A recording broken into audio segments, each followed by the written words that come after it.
휴가에서 제가 34년 동안에 있는 가운데 처음으로 안식년을 내규로 정해놨어요. 6년 지나고 1년 쉬자. 그런데 그 내규 끝자락에 할 수도 있다. 그래서 할 수도 없었습니다.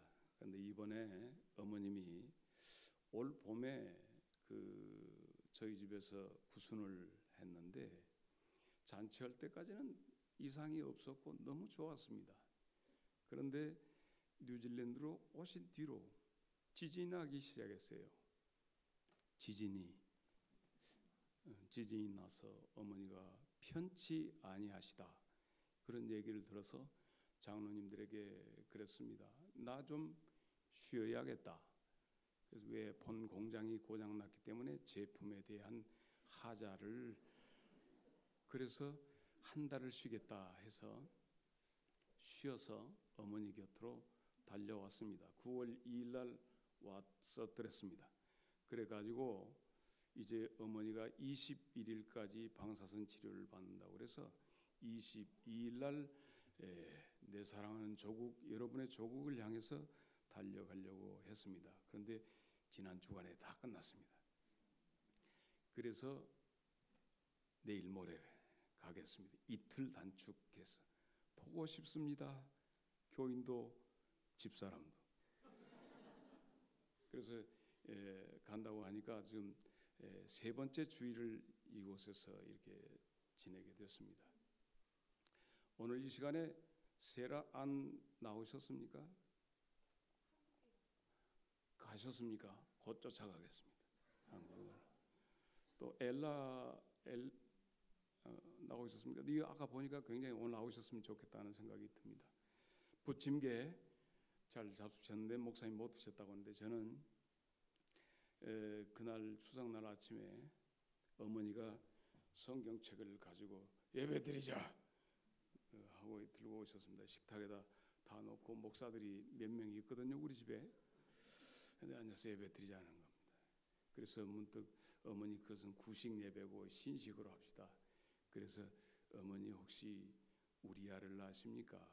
하고 얘기 시작한 것이 오늘 본문입니다. 느닷없이 목사에게 물론 이사갈 준비, 죽을 준비, 설교 준비하라고 했지만 이렇게 느닷없이 할 줄은 모르고 여기 뉴질랜드 머무는 동안에 목사가 수염을 길러봤습니다. 그래서 좀 제법 폼이 날 때쯤 됐는데 전화 와서 하는데 어머니 말씀 왈 깎아라. 이 목사가 말이죠. 한번 평생에 안 해본 거 한번 그거 해봤는데 깎으라고 그래서 그걸 문대 낼 때 김유신이가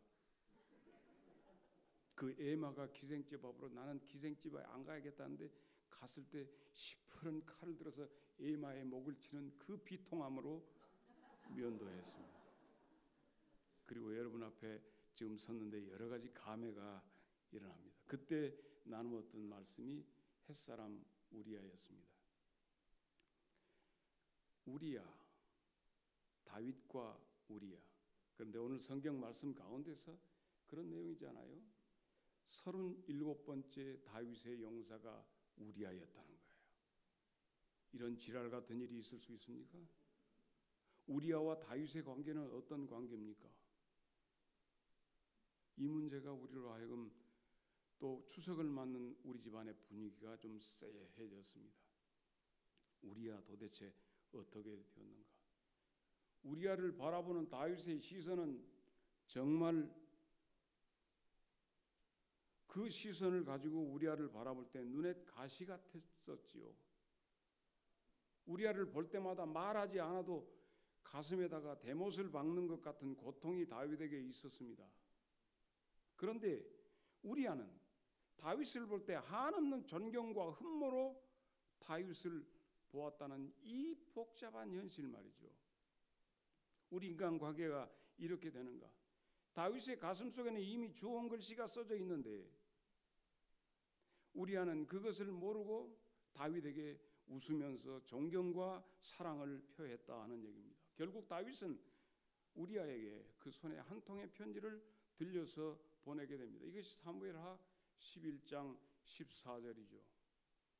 그 편지 속에는 이 녀석을 죽여라, 그런 다윗의 친필의 밀명이 담겨져 있는데 그걸 모르고 전쟁터로 달려갔던 우리야. 다윗과 우리아의 그 두 사람의 마음은 이처럼 복잡하고 갈등이 심했는 것. 결국 우리아는 죽음을 당하게 됩니다. 용사들이 포진하고 있는 곳으로 그 사지로 우리아를 밀어넣어서 우리아가 거기서 벌집이 되어서 죽습니다. 창과 활, 칼 맞고 그 어떻게 되면 입으로 피를 토하면서 비참한 죽음을 죽는 그 순간까지라도 사랑하는 죽은 다윗을 염려하고 죽으니여 만세수 하소서 이랬을는지도 모릅니다. 생명까지 바쳐서 사랑했던 자기의 죽은 그 죽음에 대해서 다윗은 잘 죽었다 했지만 하나님은 모두에게 이게 다윗아 너의 37번째 용사다 이리 하셨다면 우리는 오늘 여기에서 발견해야 할 메시지가 있습니다. 우리아가 다윗을 바라볼 때 그 눈은 인간 다윗의 별로 다윗이 크지 않았다고 하니까 다윗을 바라볼 때 그의 눈에 보였던 그것은 한 사람 인간 다윗이 아니라 다윗 속에서 역사하는 하나님을 보았던 거지요. 그가 다윗이 그에게 주어진 모든 삶에서 보였던 기름 부음을 받았던 종에 대해서 결단코 나는 그를 해하지 않겠다고 했던 그런 아름다운 마음마저도 우리아의 가슴에 꽂혔던 감동의 그것이었고, 다윗이 행했던 모든 일들 속에서 부활을 위해서 그가 행했던 모든 일에서 죽은 그는 흠모의 대상이었고 존경의 대상이었던 겁니다. 그런데 하나님은 다윗이 뭐라고 했든지 간에 다윗의 정서가 어찌됐든지 간에 하나님은 우리아를 다윗의 가장 정말 다윗을 다윗되게 한 용사로 인정을 해 주셨습니다. 그는 우리아는 다윗을 하나님의 사람으로 보았습니다. 나는 우리 오늘 여기서 보면서 찬양대원들밖에 안 보여서 저기 앉아서 딴 데도 좀 봤으면 쓰는데 오로지 볼 곳은 오롯이 이렇게 봐지니까 면면이 볼 때는 만약에 저 인물들을 한국에다 세워놨다면 한국의 유명한 엘리트 그룹들이 여기에서 다 모아 있으니 주님의 교회 대단하다는 느낌을 갖습니다. 이 정도 하면 되게 박수를 치거나 뭐 이렇게 좀 되는데 여러분들 면면 속에서 그런 주님의 사람으로서의 이미지가 나타났으면 좋겠어요. 우리아가 다윗을 볼 때 가졌던 그런 마음 말이죠. 왜 여러분 곁에 앉아있는 우리의 사랑하는 교민들 모든 동포들을 바라볼 때 만약에 우리아가 다윗을 볼 때처럼 보여진다면 주님의 교회는 놀라운 부흥의 역사가 일어날 줄로 믿습니다. 사무엘상 22장 1절로 2절에 있는 말씀을 보면 그러합니다. 아둘람 굴에 다윗이 도망갔습니다. 사울에 의해서 죽임을 당할 공포 속에서 도망갔는데 그 아둘람 굴로 모여왔던 친척들과 친인척과 그리고 당시대에 소외받았던 많은 사람들이 다윗에게 그 굴로 모여들기 시작한 숫자가 400명 정도 되었다고 합니다. 그 속에 햇사람 우리아도 있었을 것 같다라고 하는 생각을 해봅니다.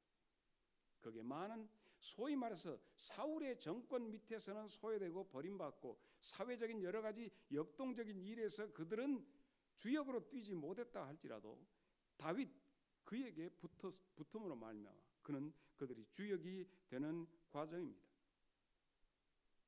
다윗이 사울에게 대해서 다윗이 사물에 대해서 다윗이 자기에게 주어진 모든 일에 대해서 처리하는 하나님의 사람으로서의 면면 우리도 우리에게 주어진 삶을 살면서 그리할 수 없을까 하면서 기도하면서 여러분 모두에게서 하나님의 사람의 형상이 나타나기를 바랍니다. 그러므로 우리는 이 시간에 첫째 생각해 볼 수 있는 것은 다윗은 하나님의 형상을 소유했다. 시편 17편 15절에 그런 말씀이 있습니다. 주여 내가 의로운 중에 주의 얼굴을 뵙고 깰 때에 주의 형상으로 만족하리이다라고 이미 다윗은, 여러분 이 말씀은 익히 아는 것처럼 이 세상 살면서 주님의 얼굴을 배웠다가 내가 죽었다가 주님이 일으켜 세워주실 때 깰 때 주의 형상을 보고 만족해야 한다라고 하는 그런 말씀은 이미 이미지를, 하나님에 대한 이미지를 다윗은 가지고 있었다는 얘기입니다. 그러므로 오늘 많은 그리스도인들 속에 과연 당신은 하나님의 이미지를 가지고 있습니까? 라고 묻고 싶습니다. 신앙이란 믿고 바라보는 것 아니겠습니까? 뭘 믿고 바라본다고 하는 것인가 하는 것입니다. 다윗이 골리앗과 전쟁에서 나타났던 혁혁한 그 다윗의 모습을 우리는 봅니다. 그러니까 다윗은 어디서 이렇게 내공을 연수했나? 도대체 다윗에게 있어서 놀라운 이런 영적인 파워는 어디서 나왔는가? 부모님이 모태신앙으로 신앙교육을 잘 시켰을까? 그것도 좀 있었겠죠. 그러나 다윗은 그곳에서 말합니다. 나는 저 먹 같은 녀석 저거 내가 목초지에서 사자나 혹은 고모고 싸울 때도 저까지 그 돌로 때려 죽였는데 저것 하나 못 하겠습니까? 하나님이 능히 이 속에서 어린 양을 아구지 사자의 아가리 속에서도 끄집어냈는데 내 민족을 저놈한테서 못 끄집어내겠습니까? 라고 말하는 그 말의 배경 속에서 한번 생각해 보십시오. 사자가 엉클이고 달라듭니다. 소년 다윗이 짝대기 들고 있습니다. 그럴 때 아마 나 같으면 엄니, 우리 전라도 말로 엄니 이렇게 아버지 부를 수 있습니다. 다윗은 그렇게 아마 불러봤을 겁니다. 그러나 약발받지 않습니다. 그가 불렀던 것은 뭘까요? 아마 하나님을 찾았지 않겠습니까? 그때 그에게 임했던 놀라운 힘과 용기를 가지고 깨고 뺏었다는 얘기 아닙니까? 거기에서 쌓여진 그걸 가지고 골리앗하고 한번 붙었다는 거 아닙니까? 그는 거기에서 들판에서 하나님을 경험했던 것입니다. 다윗은 나중에 얘기합니다. 시편 27편 10절에 부모는 나를 버렸으나 하나님은 나를 영접하신다고 하는 얘기입니다. 바로 거기가 정답이. 여기에 있는 이 초노의 과정에 있는 이 이제 젊은 목사는 아니죠. 내일 모레 한 2020년에 은퇴를 하려고 합니다. 우리 교단은 이런 되면 끝내야 합니다. 근데 조금 앞서서 끝내려고 합니다. 그러니까 내가 젊지는 않아요. 그런데 여기에서 이 다윗이 부모는 나를 버렸다. 맞아요. 그가 왕이 되기 위해서 이새의 집으로 나는 다윗이 이시라는 사실을 또 발견했어요. 이 목사. 아버지가 이 성이 이고 이름이 세예요. 이새. 그래서 사시성을 가진 사무엘이 와가지고 기름 또 이렇게. 그런데 거기에서 하면서 그럽니다. 다한테 자식들이 지나갑니다. 훤출하게 잘생겼습니다. 나 여기서 말을 안 하려고 하다가 나 와서 몇 년 만에 한번 뉴질랜드 왔으니까 일탈을 하자 하고 당구 한번 치자 해가지고 꺼벙하게 키 큰 김희중 집사를 불러가지고 한번 치자. 여지없이 나를 깼습니다. 그래가지고 오클랜드의 명물이라고 하는 퀸 스트리트 거기서 호빵집에서 10개나 뺏어갔습니다. 이런 못된 집사가 앞에 지금 지휘하는 것을 보면서 내가 설교 시간에 한 방 때리겠다 이렇게 했어요. 복수 혈전입니다. 부모는 나를 버렸다고 했습니다. 그때 7 형제들은 쭉 갔습니다. 사무엘이 하나님 없습니다. 아니다. 있다. 왕제가 있다. 이세하게 묻습니다. 이 선생 이게 다요? 아이 그 짜자는 거 하나 있는데 백화대다 내보냈습니다. 사씨가 성질이 났습니다. 그 막둥이 오기 전에는 내가 8번째 그게 오기 전에 밥 안 먹어볼라니까 이렇게 하니까 단식 투쟁을 하니까 데리고 와서 왕 삼았다 아닙니까? 그때 다윗의 기분을 한번 생각해 보십시오. 성질 나불죠. 부모는 나를 띄엄띄엄 봤지만 하나님은 나를 이렇게 한 거 아니에요. 그게 시편 27편 10절입니다. 사랑하는 여러분, 자, 사무엘, 이스라엘의 제2대 왕을 삼는 그곳에 등장하는 다윗의 마음은 우리 부모는 나를 버렸으나 하나님은 나를 세워가지고 오야붕을 만들었다, 이 느낌을 가지고 있었던 겁니다.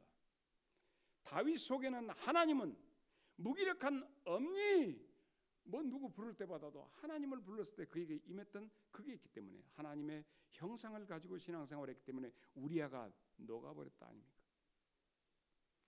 주군에 대해서 절대 불만도 없었던 것 아닙니까? 싫어합니다. 시골에서 올라온 어느 세대기 예수도 안 믿고 올라왔습니다. 나 참 영어 한 자리 흘랍니다. 광주 is my 홈타운입니다. 그 광주에서 일어난 일입니다. 이 영어는 돈 주고 배운 영어입니다. 중학교, 고등학교, 대학교 쭉 배웠던 영어인데 이렇게 아주 딱딱하게 나옵니다. 시골에서 올라온 그 세대는 오갈 데가 없어서 예수를 믿는 줄 모르고 자기 친척이 있는 집으로 가서 더부살이처럼 들어갔습니다. 홈스테이. 그런데 그분이 광주 양림교회 사찰 집사였습니다. 그 세댁은 그쪽 집에 가서 같이 합니다. 그런데 그 집에서 그래도 홈스테이를 하려면 주인이 땡그랑 종칠 때 종치고 같이 새벽기도 계속하고 미치겠습니다. 안 해본 짓을 하니까. 놀기 좋아하는 그 세댁은 그럼에도 불구하고 흉내냈습니다. 그런데 어느 날 부흥집회가 열렸습니다. 회개운동이 일어났습니다. 모든 교인이 아버지 하고 웁니다. 왜 저 사람들은 울까? 이 참혹한 전쟁통에 아버지가 먼저 가셨는가 보다, 이렇게 생각하고 돌아서서 나는 하고 생각하니까 친정 어머니가 생각이 났습니다. 그래서 이 세댁은 이 타향살이 서름도 있는데다가 너무 살기가 팍팍하니까 울었습니다. 소리 지르고 부르면서 울었습니다. 누굴?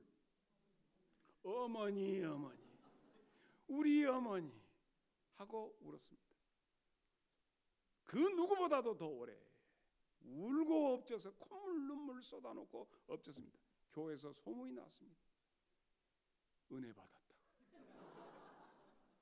오늘 그 역사적인 증인이 이곳에 있습니다. 장삼내 권사의 출발. 오늘 나는 그를 고발합니다. 하나님을 기망했습니다. 교인들을 몽땅 속였습니다. 자, 그 세대의 중심에는 가장 자기를 알아주고 인정해주는 형상은 친정 어머니였습니다. 여러분을 울리게 하고 여러분으로 힘을 얻게 하는 형상은 어떤 형상을 가지고 있습니까? 나를 믿어주고 나에게 힘을 줄 수 있는 그 누구가 누굽니까? 저는 우리들의 신앙생활이 이상징후를 보이는 것은 그 이미지를 잃어버린 데 있다고 봅니다. 주님에 대한 이미지를 잊어버리거나 하나님에 대한, 아버지에 대한, 자, 갈라디아서 4장 6절에 보면 하나님의 이미지를 우리에게 명확하게 가르쳐 줍니다. 하나님은 누구시라고 했습니까? 하나님을 어떻게 불러야 합니까? 갈라디아서 4장 6절, 이 정도면 은쟁반에 옥구슬 굴러가는 소리로 읽어줘야 합니다. 우리 교회는 내가 이렇게 얘기하면 자막 띄웁니다. 뭐라고 그러냐? 너희가 하나님을 아빠, 아버지라고 부른다고 했습니다.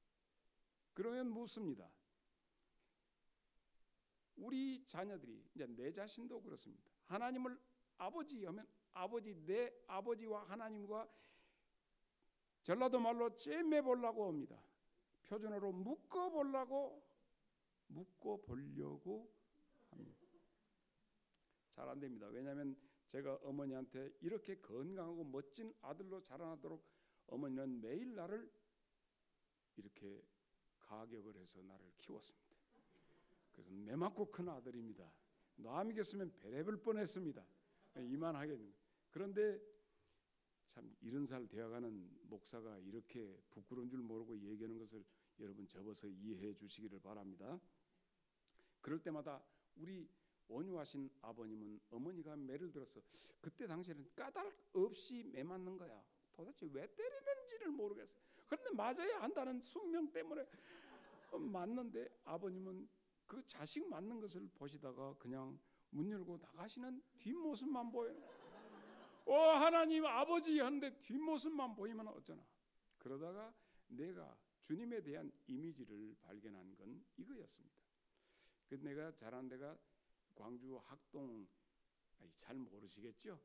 그 리버사이드, 그 앞에가 조그마한 똘이 흐르는데 거기 있었어요. 그래서 비가 오고 나면 황토물이 흐르고 황토물이 조금 맑아지면서 좀 그 수영하기 좋은 상태가 됩니다. 여름날이 되면. 그런데 이 마치 여러분 그 대신들이 썼던 그 이 관 있지 않습니까? 관처럼 이렇게 바위가 그렇게 되어 있는 바위. 그래서 저 높은 데 말고 두 번째 높은 데서 이 물이 싹 그런데 거기서 이렇게 소용돌이 치면서 물이 흘러가는데 거기 뛰어 들어가지고 가에서 이렇게 있으면서 참 재밌습니다. 저는 수영할 줄 몰랐습니다. 단지 그 산의 기백으로 그 뛰어들어서 몇 번만 숨 참고 하면 밖으로 나와지니까 그렇게 했습니다. 그러나 어느 날 정말 기분 나쁘게 기분 좋게 뛰어내렸는데 탁 뛰어내고 한참 젖고 난 다음에 이제는 됐겠지 하고 탁 나왔는데 천지가 돌아가고 있습니다. 거기에 쏘에 말린 겁니다. 그 순간에 아듀 굿바이 바이바이 이렇게 세상이 이제 끝나는구나 이렇게 돌아가는 거예요. 바위가 보였다가 들판통 애기들이 다 보였다가 막 나오라고 하는데 나는 이제 죽었구나 하는데 무슨 손이 와서 쭉 끄집어냈습니다. 여러분들의 표정을 보니까 굉장히 경이롭고 기적이 일어난 것으로 하는데 그때 당시에 지금 김희중 집사 같이 좀 키가 큰 중학교 형이 빼빼한 형이 보다가 우리 전라도 말로 뒤질 것 같으니까 이렇게 끄집어. 그 순간에 너무 서럽고 나와서 하고 울다 보니까 그 형은 어디론가 사라지고 없었습니다. 두고 그 형은 내가 잊을 수가 없습니다. 예수 그리스도 그분에 대한 내 삶의 소용돌이 속에 내가 이렇게 정말 죽어져 갈 때 누군가의 그 손으로 잡아냈던 그 기적 같은 현실은 나에게 있어서 주님을 생각하면 그래서 내가 좀 키가 큰 사람들을 좋아합니다. 그런데 나의 그 신뢰를 완전히 뺏어갔습니다. 누구에게 우리는 그 형을 생각하면 그 형을 내가 꼭 만나야 쓰겠다 하는데 아마 그 형은 지금 어디가 있는지 알 수가 없습니다. 그러나 주님에 대한 이미지 설정하는데 형상을 찾는 데는 어떻게 그렇게 유익했는지 지금도 말할 수 있습니다. 나는 여러분에게 오늘 말씀의 결론은 이겁니다. 나만의 하나님의 형상을 지니십시오. 나만의 나를 정말로 물에서 건져 주셨던 주님 그 형을 통해서 물에서 건져낸 사람은 나만이 아니더라고요. 모세도 있더라고요. 그런데 각자가 고백하면 나를 질병에서 건져내 주신 내 주님, 나를 죄에서 나를 재앙에서 건져내 주신 주님, 각자 여러분들은 하나님의 이미지를 확실히 공고하게 가질 때 여러분의 신앙은 누가 뭐라 해도 흔들리지 않을 줄로 믿습니다. 한 번은 예수님을 넘어뜨리려고 시험하려고 예수님에게 와서 예수님 성전세를 내야 할까요? 아니면 나라 국세를 내야 할까요? 예수님이 뭐라고 했습니까? 이리 와봐. 그 돈 내놔봐. 이 돈의 형상이 어떻게 되었냐? 이 가이사가 그러면 짜샤 가이사에게 바쳐. 만약에 이 속에서 네가 하나님의 형상을 볼 수 있다면 하나님께 드림이 마땅치 아니하냐? 사랑하는 여러분, 바로 여기입니다. 우리아가 홀딱 반해버린 다윗 속에서는 하나님의 이미지를 찾을 수 있었을 것입니다. 우리아는 다윗을 통해서 하나님의 형상을 봤습니다. 이 시대에 하나님이 들어쓰시는 하나님의 사람의 모습을 거기에서 봤다는 얘기예요. 지금 뉴질랜드에도 배너가 들어왔습니까? 문화생활을 전혀 즐기지 못합니다. 배너가 지금 한국에서는 왔습니다. 옛날 찰튼 헤스턴인가 거기 하는 나 좋아합니다. 그 배우가 나와서 배너 마차 경기하면서 그 달렸던, 나 영어 씁니다. 스펙타클한 이런 거 보면서 막 가슴이 뛰었습니다. 그런데 거기서 제일 꽂혔던 것은 이 주다 벤 허가 자기가 가정이 풍비박산되어서 다 하고 자기가 잡혀서 노예선으로 끌려갈 때 그 채찍을 맞으면서 끌려가고 있을 때 그 누군가가 나타나서 그에게 목마른 그에게 물을 먹여 주었을 때 바라봤던 배너의 그 표정을, 그리고 그를 찬찬히 보고 물을 벌컥벌컥 마셨던 배너, 노예선에서 전선에서 노를 저으면서 누구보다도 생명력 있게 견디다가 사령관을 건져내서 벤허 가정이 되는 그 과정에서, 그리고 그가 고향에 금이 환영했을 때 그때 자기에게 물을 떠주었던 그분이 십자가를 지고 가는 그 모습을 보고 물을 떠서 종지기로 그분에게 주려 할 때 병사들이 뿌리쳐서 마시지 못하게 하면서 그분과 마주쳤던 눈동자, 유다 베너에게는 그 형상이 있었던 겁니다. 나는 우리 이 주님의 교회 가족들에게 말씀드리고 싶습니다. 여러분을 통해서 하나님의 이미지가 과연 내 주위 사람들에게 나타나고 있는가? 나는 교회 가면 우리 꼬맹이들이 그렇습니다. 조금 시골 교회지만 장성 무슨 교회? 제1교회입니다. 좀 식구들이 됩니다. 그리고 한 3, 40년 이렇게 한 교회에서 하다 보니까 한 5, 60명 모이던 교회에 부임했다가 지금은 제법 큽니다. 그전에는 천주교가 뭐 크다고 했는데 다 셀에 잡았습니다. 그래서 제법 큰 교회를 줘서 이제 우리 군수도 우리 교회 집사고 권사가 막 하고, 그래서 제법 힘 좀 있어 보이죠.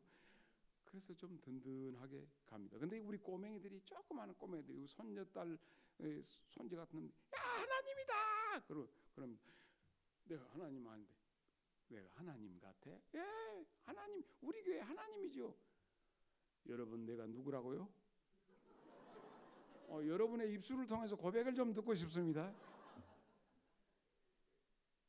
그럴 때 이 꼬마들 입에서 나올 때, 야, 저놈들에게서는 내가 하나님으로 보이는가 본데 내가 조금 좀 이래 단디단디 좀 해야겠다 하는 생각을 가졌습니다. 가나마다가 현장에서 잡힌 여자, 땅바닥에다 글을 쓰셨던 주님, 돌 없는 놈이 죄 없는 놈이 돌로 때려버려라 하고 또 땅에다 글을 쓰셨던 주님, 그리고는 다 가버리고 그 여자와 둘이 계셨던 주님. 그 시간 이후로 이 여자는 주님을 어떻게 알까요? 나는 요한복음 12장쯤 들어와서 어느 죄 많은 여인이 와서 예수님에게 향유 쏟아불제, 머리카락으로 빨아불제, 이게 닦아불제, 온 집에 향기 냄새 쫙 나와불제. 근데 가룟 유다 거기서 또 끼어들제. 이 복잡한 속에서 냅두어라. 이 여자의 행함은 복음이 증거되는 곳에 같이 증거되어야 하리라 하셨던 그 여자는 주님에 대한 이미지가 신랑보다도 시집가고 장가가서 뭐 결혼생활 이런 거 다 던져버리고 오로지 주님에 대한 그 형상을 가짐으로 용기 있도록 그 결단을 했던 것입니다. 날마다 사도 바울은 얘기합니다. 갈라디아서 6장 17절에 나 좀 제발 성가시게 하지 마라. 성이 가시게 하지 마라. 이제 괴롭히지 마라 그렇게 되어 있어요. 성경 본문에는 내가 그리스도의 흔적을 가지고 있으니까 이런 말씀이죠. 여러분에게 이 흔적이 있기를 바랍니다. 나는 뉴질랜드 가서 보면 모두가 우리 동포들이 너무 힘든 것 같아. 근데 여러분들이 그 힘든 동포들에게 소위 이 교회가 무슨 교회요? 주님의 교회 아니요. 그러니까 여러분들이 주님의 형상을 보여주고 나타내 보일 수 있다면 여러분 로마서 16장을 어떻게 보십니까? 베베로부터 시작되는 바울 사도의 믿음의 용사들 이름이 열거되는데 무릇 하나님의 형상을 가진 사람은 사람들이 달라붙게 되어 있습니다. 비밀입니다. 지금 방금 내가 한 얘기는 다른 교회에서 절대 해서는 안 됩니다. 신앙생활이란 하나님의 형상을 가지고 바라보고 나가는 것입니다. 이 형상을 잊어버리지 않도록 모두가 다 여러분에게서 그리스도의 품성이 나타나기를 주의 이름으로 축원합니다. 기도해야 합니까? 기도하십시다. 주님 감사합니다. 저희들에게 주의 형상을 갖게 하여 주시어서 우리가 우리의 형상을 따라 사람을 만들자 하셨던 창세기에 나타나신 하나님의 의도대로 주님의 형상을 이루는 저희들 되게 하여 주옵소서. 예수님 이름으로 기도하옵나이다.